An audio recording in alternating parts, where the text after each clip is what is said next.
All right, let's talk about it. Fair enough. And just to be clear, the problem is not just that a megachurch played a Benson Boone song on Resurrection Sunday. That's honestly the least surprising part. The real problem is the entire system that made that moment not just possible, but completely normal.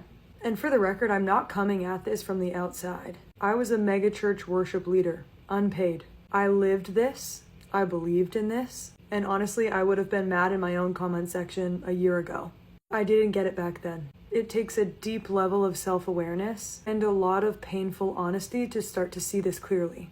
So here's what I mean. Megachurches are not biblical. If you actually look at the early church in the Bible, believers met in small groups, in houses, they did life together, they took care of each other. They weren't gathering by the thousands for a giant TED Talk, a light show, and $7 lattes. The New Testament church was a family, not a fan base. What we have today clearly looks a lot more like a music festival, but with more guilt trips and worse genes.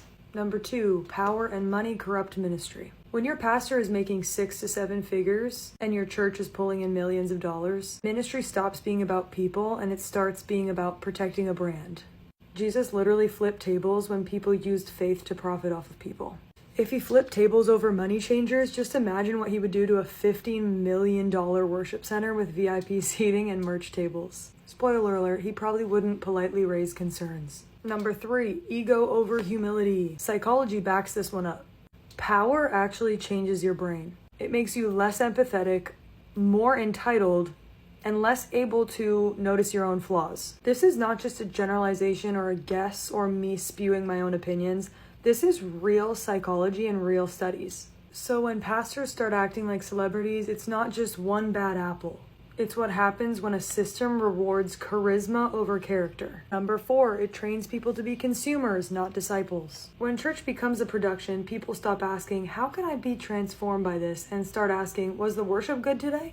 It's not about sacrifice, it's about experience. And meanwhile, the early Christians were literally sacrificing their lives for their faith, not deciding whether a sermon resonated with their brand.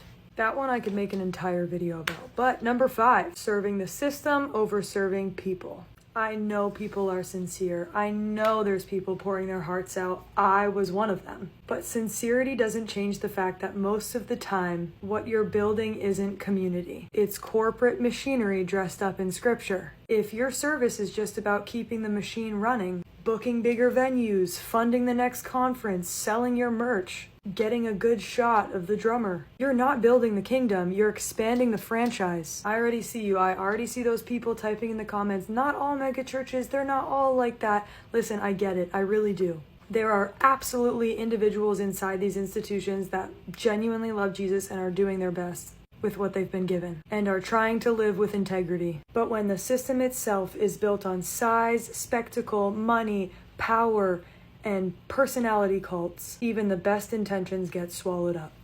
This isn't me painting with a broad brush. This is me describing the brush. If your church somehow manages to avoid all of this, excellent, amazing, truly, but you're the exception, not the rule. I grew up in the church and I loved parts of it.